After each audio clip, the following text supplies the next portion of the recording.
Well, yeah, the city's been locked down. The police have cordoned off most of the downtown area, and so you can't really drive in there anymore. But I was staying at a hotel down there. I'm actually from Auckland and flew down just to do for business for one day.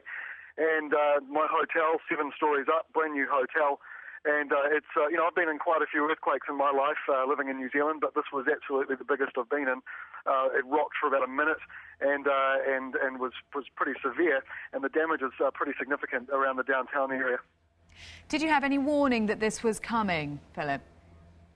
No, absolutely nothing. I mean, I was asleep in my room, hotel room, at 7 stories up, 4:35 in the morning local time, on a clear, cold, evening or morning. And no, I woke up, I felt the earthquake, and I thought, oh, it's an earthquake. And we get them in New Zealand every now and then, and didn't think it was going to be anything major. And then it just kept going, and as it did, it just got bigger and bigger and building in strength, and it became quite frightening. I thought for a minute, this building won't stand up. And the scariest part, I think, is probably the fact that after I was told to evacuate about an hour or so afterwards, I didn't leave my hotel room because I was doing some interviews. And as I walked out down the emergency exit, there were big cracks in the wall and bits of concrete lying on the steps there. And so a little bit of a wake-up call at how close it got to being worse. And we understand no reports at this stage of injuries. Given what you're saying, Philip, about the strength of the earthquake, that would seem very fortunate indeed.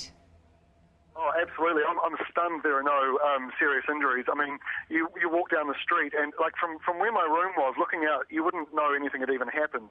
But you walk around the block and buildings had collapsed, and, there are whole fronts of buildings that have completely come off the building, and you can see straight into it as if there wasn't even a wall there. It looked very unusual, and cars that have been completely crushed. One of them was a taxi, and it was completely crushed by a brick wall, and the driver's door had been opened, and I don't know if anyone was in it, but it appeared that there had been someone in it, and they were lucky to have got out of that one. And also, even though it's 4:30 in the morning, it was still early hours of Saturday morning.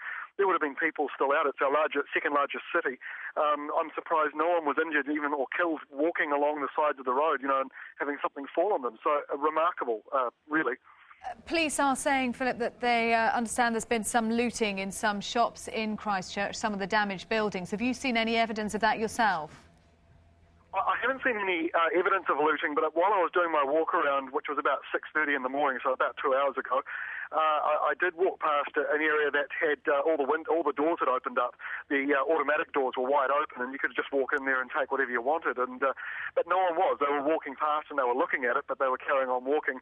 And I think that's probably because most people who were in the city, who were walking around, were holiday makers, staying in the hotels and things, not the sort of people that you would imagine would probably be jumping in through the window to steal a pair of clothes. But no, I haven't seen any evidence of it, but it doesn't surprise me. There were some pretty badly damaged buildings, and some of them, where roofs had collapsed 2 stories worth of building, and all the front was wide open. So it doesn't surprise me, but there are a fair amount of police officers around the city where they've cordoned off areas, and they're making sure people don't go into unsafe areas, because a lot of Christchurch is very old.